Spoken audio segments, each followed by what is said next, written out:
Hello दोस्तों, कैसे हैं आप सब। स्वागत है आप सभी का कॉमिक वर्ल्ड चैनल पर। तो चलिए दोस्तों शुरू करते हैं राज कॉमिक्स में बांकेलाल सीरीज का अगला कॉमिक विशेषांक मृत्यु योगम। संजय गुप्ता पेश करते हैं मृत्यु योगम, हास्य सम्राट बांकेलाल का हास्य कॉमिक। लेखक तरुण कुमार बाई, चित्रांकन सुशांत पांडा, संपादन मनीष गुप्ता और कैलीग्राफी मनोज। एक दिन महाराज, महल के गुम्बद पर शोभायमान राष्ट्रीय ध्वज क्षतिग्रस्त हो गया। प्रधान मंत्री, यह हर साल क्यों फट जाता है? प्रत्येक वर्ष नया ध्वज लगाया जाता है, किंतु चील कौवों की पौटी के कारण ध्वज पर फफूंदी लग जाती है, जिससे क्षीण होकर ध्वज फट जाता है। आप कहें तो प्रत्येक माह बदलवाने का प्रबंध कर दूं।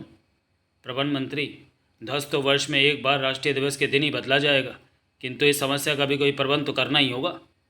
झंडे का क्षतिग्रस्त होना अशुभ एवं संकट का प्रतीक होता है महाराज।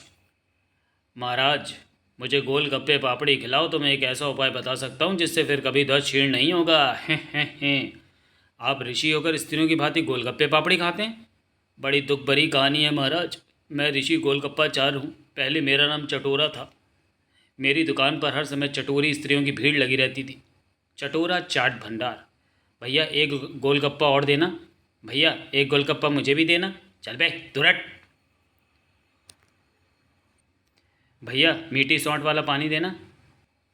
ले, मैंने पानी में सोंठ मिला दी। मुझे 2 दिन से दस्त लगे हुए हैं। मैं 16 बरस की, तू कितने बरस का?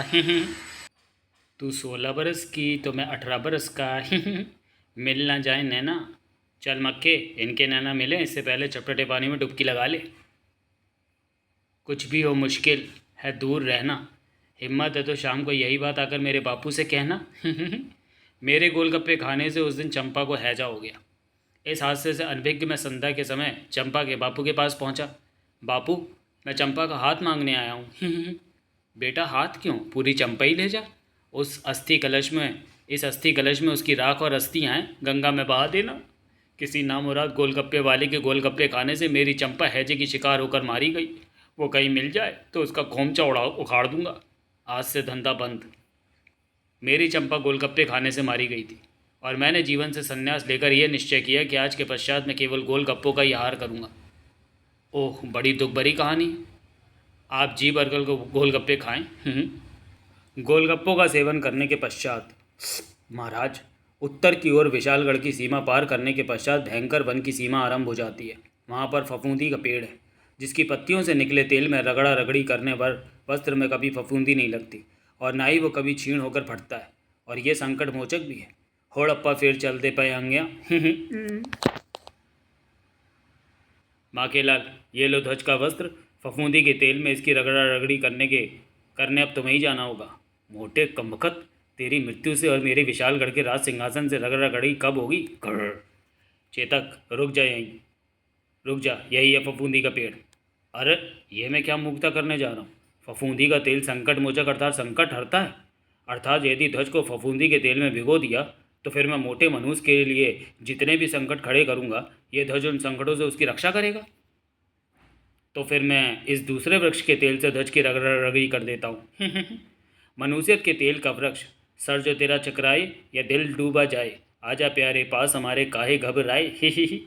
कुछ देर बाद मनुष्यत के तेल से अवश्य महल पर मनुष्यत का साया पड़ जाएगा। और मोटा भी तो मनुष्य है, मोटे का महल भी मनुष्य है। मनुष्य दिखना चाहिए, क्यों चेतक? ये ठीक बात नहीं है स्वामी। अरे चेतक, ये सामने क्या हो रहा है? टक टक टक टक टक। ये तो कोई ऋषि है जो ऐसी कठोर तपस्या में लीन है कि उसके सारे शरीर पर धूल मिट्टी की मोटी परत जम गई है। और शायद मिट्टी की उस परत में कीड़े मकोड़ों ने भी अपना घर बना लिया है, जिन्हें अपना आहार बनाने के लिए वह कठफोड़वा ऋषि के सर पर छिद्र करने की चेष्टा कर रहा है।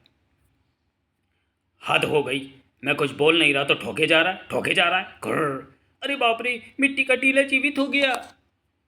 दुष्ट कठफोड़वे, मैं मिट्टी का टीला नहीं, ऋषि मृत्यु योगमाचार्य हूँ। तूने मेरी तपस्या भंग की है, और जो मेरी तपस्या भंग करता है मैं उसे शाप तो नहीं देता, अलबत्ता उसके राजा को देता हूँ। भला क्या देता हूँ ये तो मैं नहीं बताऊँगा। अबे देख, कह रही हूँ छोड़ दे। अबे देख, कह रही हूँ अभी भी समय छोड़ दे।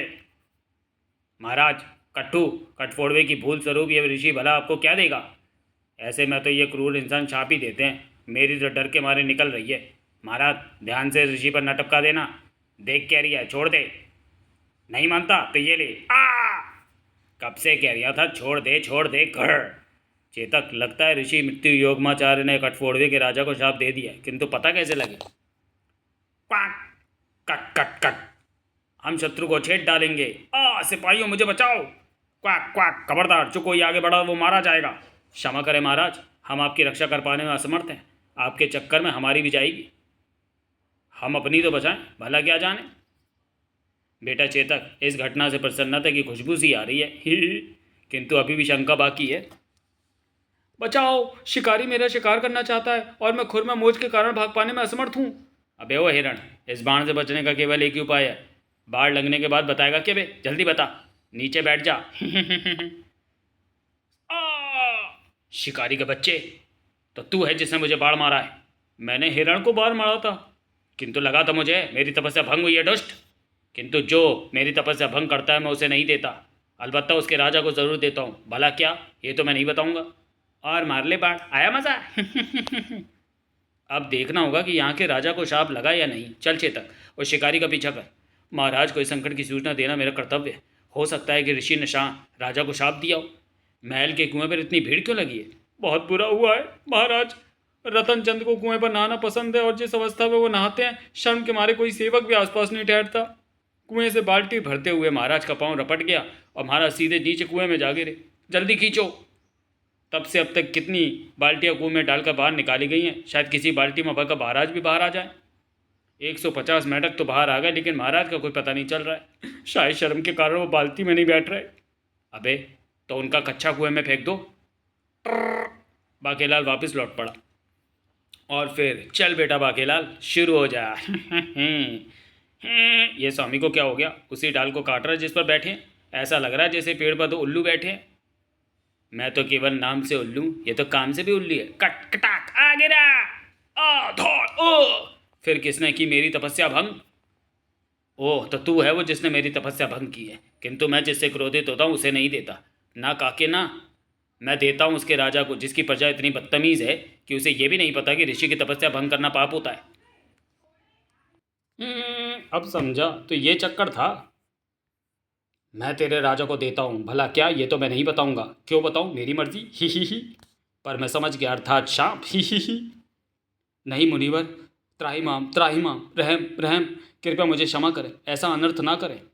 कैसा अनर्थ? मैंने तुझे थोड़ी ही दिया है। मुझे भले ही ना दिया हो, पर अब जाने भी दे मुनिवर।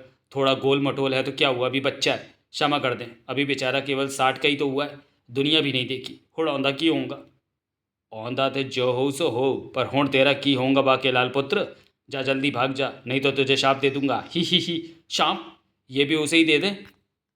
चल चेतक, दौड़ लगा, अन्यथा ये कमक ऋषि मुझे भी शाप दे देगा। ही। फिर तो तुझे दोबारा उस पर पटक देता हूँ। इधर विशालगढ़ में।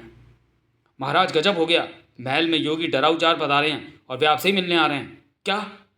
वही योगी डराउचार जो ऐसे समाचार लाने के लिए प्रसिद्ध है जिन्हें सुनकर पक्के से पक्के दिल गुर्दे वाला व्यक्ति भी भय से गश खा जाता है। उनकी होगा? जी हाँ महाराज, वही योगी डराउचार जिनको देखते ही हर अंग उई माँ चिल्ला उठता है, तबले कस जाते हैं। राजन, 1 सप्ताह के भीतर तेरी मृत्यु का प्रबल योग है। तुझे कोई शाप मिला है? क्या मृत्यु? इस योगी की भविष्यवाणी हमेशा सत्य होती है। अरे आसमान तो साफ है, फिर ये बिजली कहाँ कड़क रही है? सेनापति, लोटा भिजवाओ। शांति भवन। ओहो, लगता है भय के कारण महाराज को 10 लग गए। 1 घंटे में 50वीं बार। महामंत्री जी, महाराज का हुण की होगा। राजवैद्य ने थमजा नामक औषधि दे दी है, महाराज शीघ्र ही अच्छे हो जाएंगे। महाराज ये लीजिए ध्वज का वस्त्र, मैं फफूंदी के तेल में इसकी रगड़ा रगड़ी करके ले आया। बाकीलाल, कुछ देर पूर्व ऋषि डराउचार ने बताया कि महाराज पर मृत्यु योग लगा है। हाँ, और 1 सप्ताह के भीतर ही। क्या सच? इसका मतलब ऋषि मृत्यु योगमाचार्य की खोपड़ी पर गिरने की मेरी योजना सफल हो गई। मोटे को ऋषि का शाप मिल गया। सर्वप्रथम तो ध्वज को महल के गुंबद पर सुशोभित किया जाए, शायद इससे मृत्यु योग का प्रभाव थोड़ा कम हो सके। सावधान महाराज, इस वस्त्र में से मुझे किसी षड्यंत्र की बू आ रही है। महाराज, मुझे इस ध्वज वस्त्र से फफूंदी के तेल की गंध नहीं आ रही है, बल्कि बड़ी मनूस सी गंध आ रही है। आप कहना क्या चाहते हैं सेनापति जी?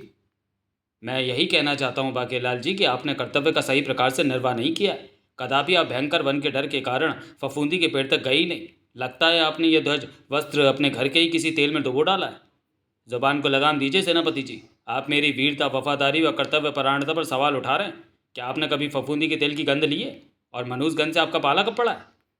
मैंने कल ही फफूंदी लगा अचार खाया था, और मनुष्यगंध अक्सर मुझे आप में से आती है। सेनापति मरकब, आप सीमाएं लांघ रहे हैं। मेरी नसें भड़क रही हैं, तलवार मचल रही है। इससे पहले कि आप मेरे हाथों मर खप जाएं, कृपया अपना कर्तव्य पालन कीजिए। मैंने भी कौन सी चूड़ियाँ पहन रखी हैं? सेनापति हूँ, देशद्रोहियों के कत्ल का अधिकार प्राप्त है मुझे। महाराज, इससे पहले कि मेरे हाथ से हिंसा हो जाए, कृपया हमेशा की तरह मामले में हस्तक्षेप कीजिए। ऐसा कहिए कि महाराज मुझे बचाइए। खामोश मरखप, ध्वज वस्त्र को ध्वज स्तंभ पर लगवाओ, अन्यथा सैनिक तुरंत ध्वजारोहण करो।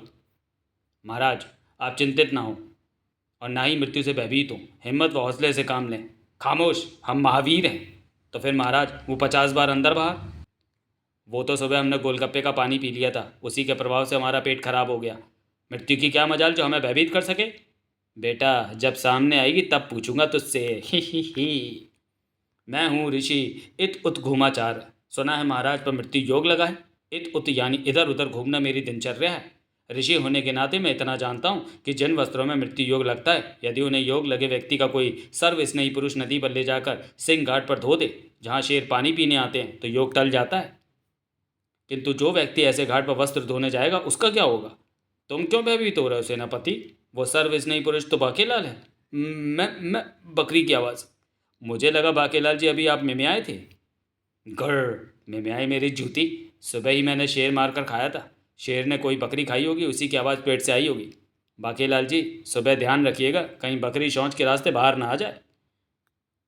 घबराओ मत सेनापति, सुबह बकरी के साथ शेर भी बाहर आया तो फिर मारकर तुम्हें खिला दूंगा। महाराज, अपने वस्त्र उतारिए।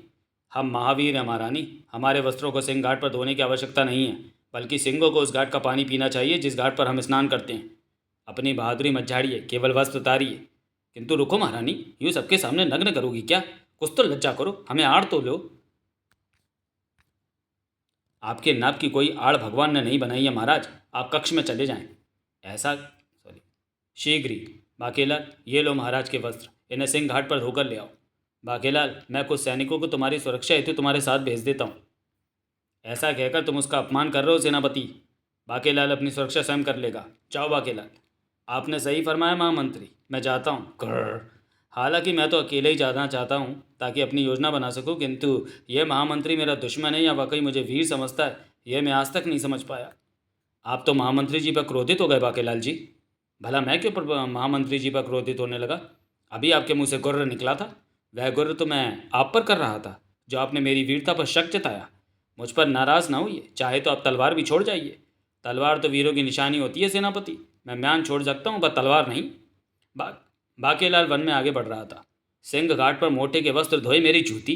मोटे मनुष्य के वस्त्र उस घाट पर धो दूंगा जहाँ बकरी पानी पीने आती होगी। ही। वाह, मज़ा आ गया, पेट भर गया। धार धकार। अबे चेतक, सुअर यहाँ कहाँ ले आया? जल्दी वापस दौड़, कहीं ये शेर मुझे तिल्ली समझकर अपने दांत साफ ना करने लग जाए। खबरदार स्वामी, सुअर कहकर अपमानित ना करो। एक तो जान हथेली पर लेकर आपका काम आसान कर दिया। अरे तिल्ली, हाथों से निकल गया। आज तो पूरा भैंसा मारकर खाया, ब्रर, उसका पीछा करने की हिम्मत नहीं बची है। अब जल्दी दौड़ सुअर, वरना बहुत सूड़ूंगा। कमबख्त स्वामी, सूड़े भी जा रहा है और गीला भी कर दिया। अब शब्द भी बोल रहा है, इसे सबक सिखाना होगा। तू सुअर स्वामी, तेरा खानदान सुअर, अब कीचड़ का आनंद ले। खिसियानी हंसी, बुरा मान गया मेरा यार। बाकी एक बार फिर चेतक पर सवार हो गया, लेकिन इस बार वो चौकन्ना था। क्यों चेतक, जंगल है तो शेर तो होंगे। शेर है तो उन्हें प्यास भी लगेगी। प्यास लगेगी तो भैया और कहाँ जाएंगे, नदी के घाट पर ही आएंगे। तो नदी पर जाने पर जान का खतरा तो हो गई। मैंने सही कहा ना चेतक? बहुत परेशान है कीकड़ी स्वामी, अब अपनी नाक खुजाएगा। तो तय हुआ कि नदी पर तो जाना ही नहीं है, लेकिन अब सवाल यह है कि ये धोबी की दुकान को कहाँ धोया जाए? किसी ताल पर, किसी झील में या किसी कुएं में? सभी जगह खतरा है। ताल और झील पर भयानक जानवरों का तो कुएं पर नगरवासियों के देख लेने का। अब अपनी नाक में उंगली डालेगा।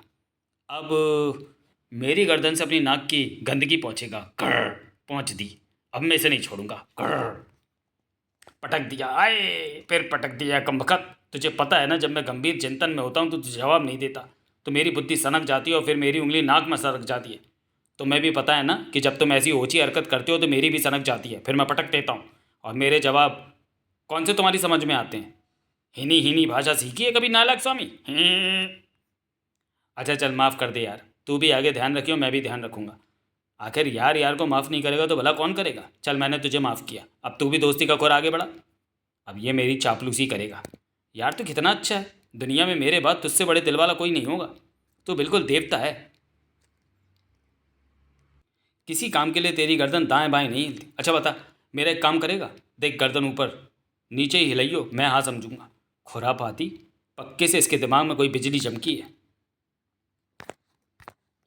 देख तेरी पीठ पर मोटे के तंबू की पोटली टंगी है, आगे नदी है, जाकर एक डुबकी डुबकी लगा। मेरा काम भी हो जाएगा और तेरी वीरता और दिलदारी का प्रमाण भी मिल जाएगा। कर हाँ। नहीं। हे घुड़ीश्वर, गलती से भी मेरी गर्दन ऊपर नीचे ना हिला देना। धन्यवाद दोस्त, मुझे पता था तुम हाँ ही कहोगे। अबे मैंने कब हाँ कहा? तूने ही हिन कहा, जिसका मतलब हिंदी भाषा में हाँ होता है। नहीं, अपनी भाषा में इसे उल्टा सुनो, हिंद का उल्टा नहीं होता। और मैंने गर्दन भी दाएं बाएं घुमाई है। शाबाश दोस्त, जा। मैं तेरी महानता का कायल हुआ, तेरा नाम हमेशा अमर रहेगा। मैं समझता हूँ तू जिस भी दिशा में गर्दन हिलाएगा उसका अर्थ हाँ ही होगा। ये ऐसे नहीं मानेगा, इसके होश ठिकाने लगाने होंगे, वरना ये मुझे शहीद करवा के छोड़ेगा। चेतक भाई माफ़ कर दे, देख मैं तो दिल लगी कर रहा था, कोई दोस्त भला अपने दोस्त को खाई में ढकेलता है? तेरा वश चले तो तू बेशक खाई में ढकेल दे। अच्छा, तू मेरी बोधी तो छोड़, ये मेरी योजना ग्राग यंत्र है। इस यंत्र के जरिए ही मेरी षड्यंत्रकारी बुद्धि में एक से बढ़कर एक सदविचार आते हैं। देख उस हाथी को, मैं तेरी जगह उसे नदी पर भेज दूंगा। चेतक ने बाकी की बोधी छोड़ दी।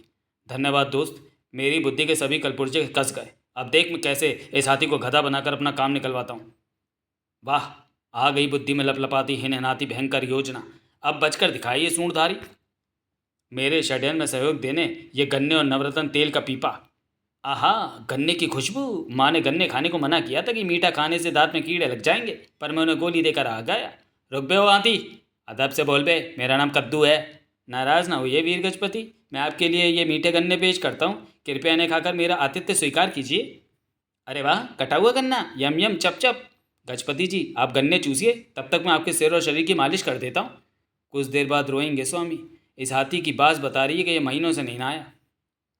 सिर जो तेरा चकराए या दिल डूबा जाए, आजा प्यारे पास हमारे काहे शर्माए। वाह, जिंदगी का आनंद आ गया। माँ वैसे ही चिंता करती है कि अकेला इधर मत जाइयो कद्दू, कोई लुच्चा मिल जाएगा। बाहर निकला तो समझ में आया कि दुनिया कितनी भली है।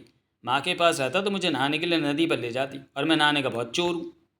कुछ देर बाद, देख भाई गजपति, तेल लग गया। अब अगर तू ऐसे ही नंगा रहा तो तुझे हवा लग जाएगी और तुझे ज्वर हो जाएगा। मैं तुझे वस्त्र पहना देता हूँ। कितना भला मानव है, पहना दे भाई कद्दू। पहला वस्त्रों वाला हाथी बनेगा और अपने झुंड में जाकर सभी को नंगा नंगा कहकर चढ़ाएगा। बाकेलाल ने तुरंत ही राजा के वस्त्र हाथी को पहनाने शुरू कर दिए। गजपति अपनी पिछली टांगें उठाओ, ये धारीदार कच्छा पहनो। पराये पुरुष के अन्य सभी वस्त्र धारण कर लूंगा, पर कच्छा नहीं। अबे कच्छे को देखकर इतना भड़क क्यों गया? ऐसा क्या है इस कच्छे में? धारीदार है, बदबूदार है, इससे मुझे खाज लग गई तो ना भाई ना, हरगिज़ नहीं। कच्चे को देखकर इतना विफरा कद्दू के बाकी के पसीने छूट गए। अपनी योजना की धज्जियां उड़ती देख आखिर उसे समझौता करना पड़ा। ठीक है भाई, कच्चा रहने दे, बाकी के वस्त्र तो पहन। कच्चे का भी कोई इंतज़ाम सोचता हूँ। वस्त्र पहनने के पश्चात, गजपति भाई अब नदी पर जाकर नहा लो, तुम्हें आराम मिलेगा। क्या? अबे नहाने से भी कहीं आराम मिलता है? पसरने में जो आराम है नहाने में कहाँ। और मुझे भाई कहकर अपमानित मत कर। मेरी सेहत देख, और अपनी कूल्हा मटका दिया तो तेरे पूरे बदन में मोच आ जाएगी। बाकेलाल के नाड़े खुल गए, किंतु कद्दू टस से मस ना हुआ। अबे मैं कहता हूँ मान जा, मेरी बुद्धि सनक गई तो गन्ना हलक में पिरो दूंगा। अबे जा, पीछे से हट जा, अगर पेट खाली कर दिया तो ढूंढने ना मिलेगा। बाके की हार निश्चित थी, पर वो बाके ही क्या जो हार मान ले। अबे ये क्या कर रहा खुरापाती? अबे बेटा अब दिखा अपना जोर। बेटा कद्दू, अब तू ढूंढे नहीं मिलेगा, ये बाकेलाल है ब्रह्मांड का सबसे बड़ा खुराफाती। माँ सही कहती थी, लुच्चा कहीं का। छपाक छई। चिंपो, अरे वो रहा मेरा लाल। ओ अरे बाप रे, माँ आ गई। चिंपो, माँ गुस्से में, अब माँ की सूड़ खानी पड़ेगी। भाग बेटा कद्दू, चिंपो। अरे ये कमबख्त तो महाराज के वस्त्र पहने पहने भाग निकला, और महाराज का कच्चा तो नदी में बह गया। पहले किसे पकड़ूं? अबे रुक जा, वस्त्र तो उतार लेने दे। मेरे वस्त्र उतारेगा, शर्म नहीं आएगी तुझे? अब क्या करूं, हाथी का बच्चा तो भाग गया, अब महाराज को क्या उत्तर दूंगा? राजमहल। बाकीलाल, महाराज के वस्त्र सिंह घाट पर धोकर ले आए। वस्त्र तो इनके पास नहीं दिखाई दे रहे, लगता है सिंह को देखकर घाट पर ही छूट गए होंगे। हाँ, वस्त्र घाट पर ही छूट गए। मैं आज अपनी वीरता के कारण बहुत शर्मिंदा हूँ महाराज। मैं आपके वस्त्र घाट पर धो रहा था कि एक सिंह आ गया। बोला, हट भाई, पहले मुझे पानी पी लेने दे। मैंने कहा, नहीं, पहले महाराज के वस्त्र धुलेंगे। तो बोलने लगा कि जंगल का महाराज तो मैं हूँ, पहले मैं पानी पीऊँगा। मैंने उसे समझाया कि महाराज विक्रम सिंह इस वन के राजा हैं, तू भी उनकी प्रजा है। तो वो ना समझा, आपको मोटा मुच्छड़ बोलने लगा। बस फिर क्या था, आपके बारे में अपशब्द सुनकर मैं अपना आपा खो बैठा और उसे ललकार बैठा। उसे तो मैंने 2 पल में पटक मारा, किंतु उस कायर ने अपनी टोली बुला ली। वो 10, मैं अकेला। जम कर युद्ध हुआ। आपकी स्वामी भक्ति के जज्बे की वजह से मैं विजयी तो हुआ, परंतु इस बीच नदी की बेशर में लहरें आपके वस्त्र अपने संग बहा ले गई। तुम्हारी नौटंकी खत्म हुई? खामोश सेनापति, खबरदार जो मेरे प्यारे बाकू को कुछ कहा तो। बाकेलाल, तुम्हें कहीं चोट तो नहीं लगी? नहीं महाराज, सिंहों की मजाल जो मेरा बाल भी बाका करते। सिंह होते तो बाल बाके होता। मैं तो ये कह रहा था महाराज कि इनसे ये पूछे कि इन्होंने सिंहों से कौन सी भाषा में बात की और सिंह ने कौन सी भाषा में आपके लिए अपशब्द बोले। सेनापति जी, इशारों की भाषा में सभी संवाद हुए। आपको इशारों में अपशब्द बोलकर दिखाऊं क्या? अब महाराज का क्या होगा? अब तो महाराज के वस्त्र भी हाथ से निकल गए। आप चिंतित ना हुए महारानी जी, जब तक बाकेलाल सलामत है मृत्यु महाराज के करीब फटकेगी भी नहीं। मैं महाराज की सुरक्षा के प्रबंध करता हूँ। सेनापति ने राजा विक्रम सिंह की सुरक्षा की व्यवस्था कर दी। महाराज, आज से ये 50 चुनिंदा सैनिक हरदम आपकी सुरक्षा में तैनात रहेंगे। महाराज, मैं कोप भवन में जाऊँ क्या? हम महावीर हैं, हमें सुरक्षा की आवश्यकता नहीं है। जंगल हाथी तक हमसे कांपते हैं। सेनापति, 50 सैनिक और मंगवाओ। धड़ाक! चिंपों कब से अपने लाल को खोजती फिर रही हूँ, आखिर मिल ही गया। कमबख्त, निगाह भी तो कमज़ोर है, वरना कब का ढूंढ लेती। सैनिकों, रोको इस हाथी को। रोको मत, जाने दो, आ गई महाराज की मौत। रोको उसे, वो कुचल डालेगी। अरे, ये तो वही हथनी है जिसके बच्चे को मैंने मोटे के वस्त्र पहना दिए थे। कद्दू मेरे लाल, चल वापस वन में, अब मैं तुझसे कभी गुस्सा नहीं करूंगी। ओह, इसने अपने बच्चे को मुच्छड़ के वस्त्रों में देखा था। शायद इसकी निगाह कमज़ोर है, इसलिए ये अब मोटे को अपना पुत्र समझ रही है। अरे कोई महाराज को बचाओ, ये हथनी महाराज को कुचल डालेगी। यह सब बाकेलाल की वजह से हुआ है, इसने सैनिकों को भ्रमित किया। रोको मत, जाने दो कहकर। खबरदार सेनापति, इल्ज़ाम न लगाएं। मैंने कहा था रोको मत, जाने दो। आप दोनों अपना बगड़ा, मेरा मतलब बहस और झगड़ा बंद करके महाराज को बचाएं। घबराओ नहीं महारानी, यह हथनी हमारा बाल भी बाका नहीं कर सकती। वो कैसे महाराज? वो तो पता नहीं, मेरा मतलब हम महावीर हैं। अभी हम गर्जना करेंगे तो यह हथनी काँप कर हमें छोड़ देगी।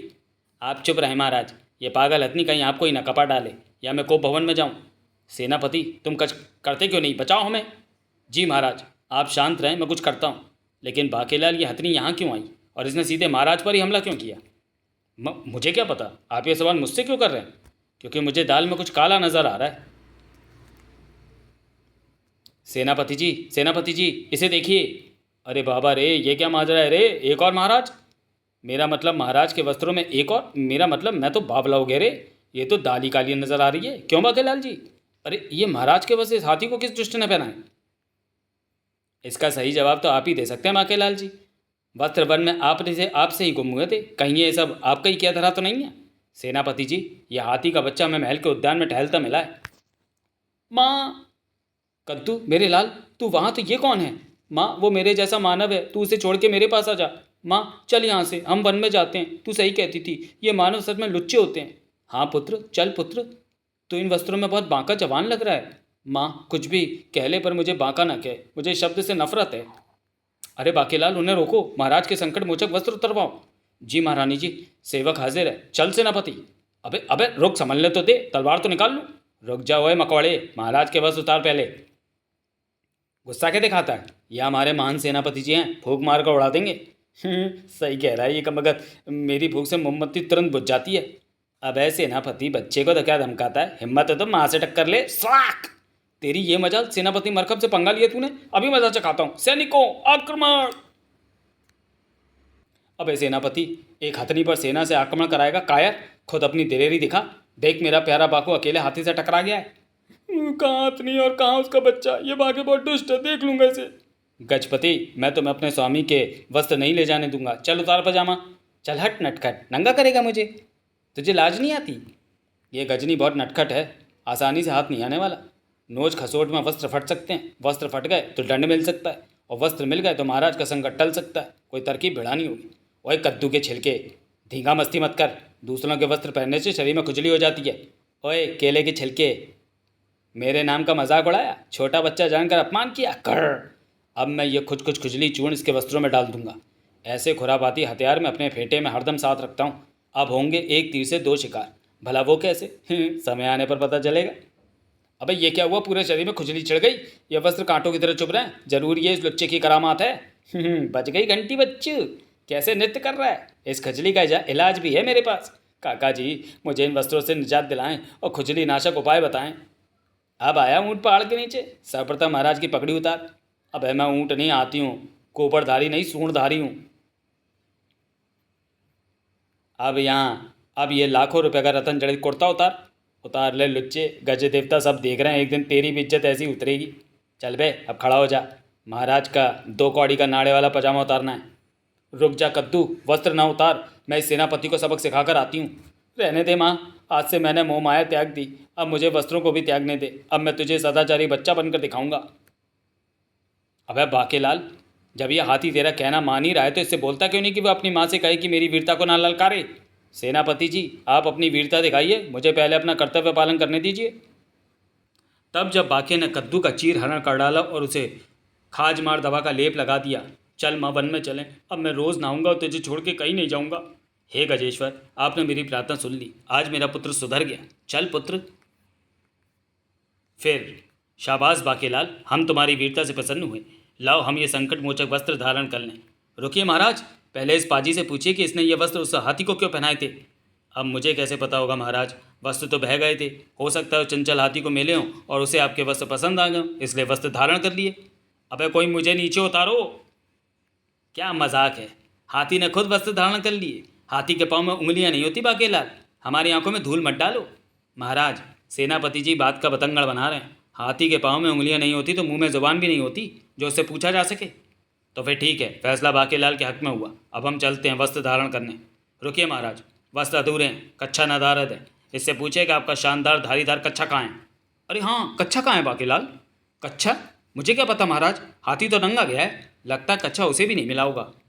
कोई बात नहीं, हम इतने ही वस्त्र धारण करते हैं, संकट कुछ तो टलेगा। नहीं महाराज, तनिक रुकिए, संकट कटेगा नहीं बढ़ेगा, क्योंकि बाकेलाल ने इन वस्त्रों में कुछ चूर्ण डाल दिया है। मुझे तो लगता है कि बाकेलाल चाहता ही कि नहीं कि आप ये संकट मोचक वस्त्र पहने और आपका संकट कटे। मैं भला ऐसा क्यों चाहूँगा? ये मेरे स्वामी भक्ति पर आरोप लगाया गया है। महाराज हस्तक्षेप करें, आप इन वस्त्रों को धुलवा कर भी पहन सकते हैं।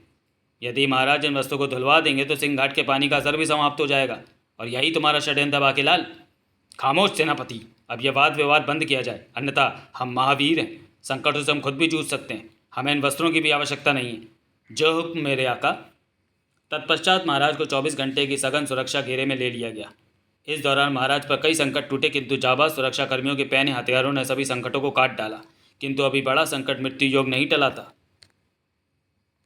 2 दिन से बाकेलाल भयंकर जड़ से पीड़ित था। महाराज विक्रम सिंह दरबारियों के साथ उसका हालचाल जानने पहुंचे। वैदराज जी, क्या हुआ हमारे प्यारे बाकू को? महाराज, बाकेलाल जी को तीव्र जर है, किंतु जर का कारण दिख नहीं रहा है। लगता है बाकेलाल जी को कोई गहरा दुख लगा है, इनकी कोई हार्दिक इच्छा पूरी नहीं हो पा रही, जिसकी चिंता इन्हें खाए जा रही है। महाराज हस्तक्षेप। खामोश सेनापति, अन्यथा। जो हुक्म मेरे आका।